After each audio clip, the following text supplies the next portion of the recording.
So we need to bring in more business. Yeah. Do you have any ideas? Well, since you asked. Sign flipping. We don't have to pay for ads. All it is labor and a cup of water. Probably super effective too, huh? Hire us. Go there. On today's episode, we're gonna talk about multiple income streams and how to rebrand your business.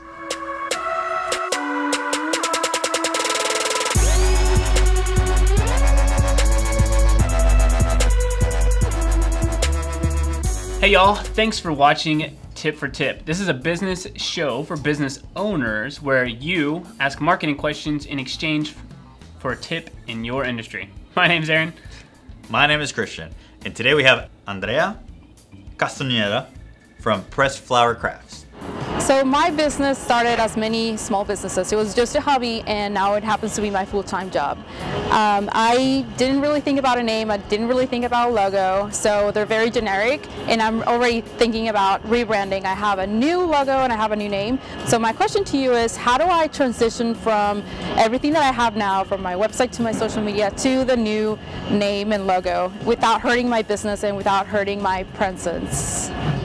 All right, this is a very unique question, and so we want to answer the question, but I think for you specifically, we're going to talk a little bit more in depth, and Christian will explain. All right, so to give you some context, if you have a new business or you have a new brand and it hasn't really been like you don't have a new logo, or you have a logo and it hasn't been out for a while, it's not going to necessarily hurt you to change that, especially if, say for example, if you haven't been around for 5-10 years, and it's not going to have as big of an impact as you know, something that's been around for, or less of an impact that's been around for a year or two.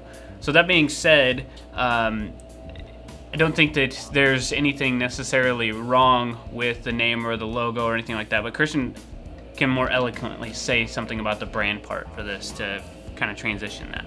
So I think you have a very sort of unique name for what you do, because people who are searching for pressed flowers are more than likely going to find you and your business because you have it as a URL on your website. You have it on all of your social media. It's very consistent throughout. You know, you have Pressed Flower Crafts everywhere. PressedFlowerCrafts.com. You have it on Instagram. You have it on Facebook, and I think Pinterest as well. So I think the name is actually benefiting you in that sense, where people are more easily finding you and your business because of the name of it. Although it may be a little bit generic, it's not that generic, because if you think about, when I think about generic, I think about ABC Plumbing or things like that, where the name doesn't really help the business at all. It just helps it, yeah, it just helps it be number one on like a guide in the phone book a long time ago. So that's why businesses used to do the ABC and or AAA electric and things like that. But I think your name is good for what you do. If I were to, I guess, rebrand or change this just so that you don't lose the domain and all of your social following and all that, I would maybe do Pressed Flower Crafts by Andrea C, which is, you do the Andrea C on all of your work.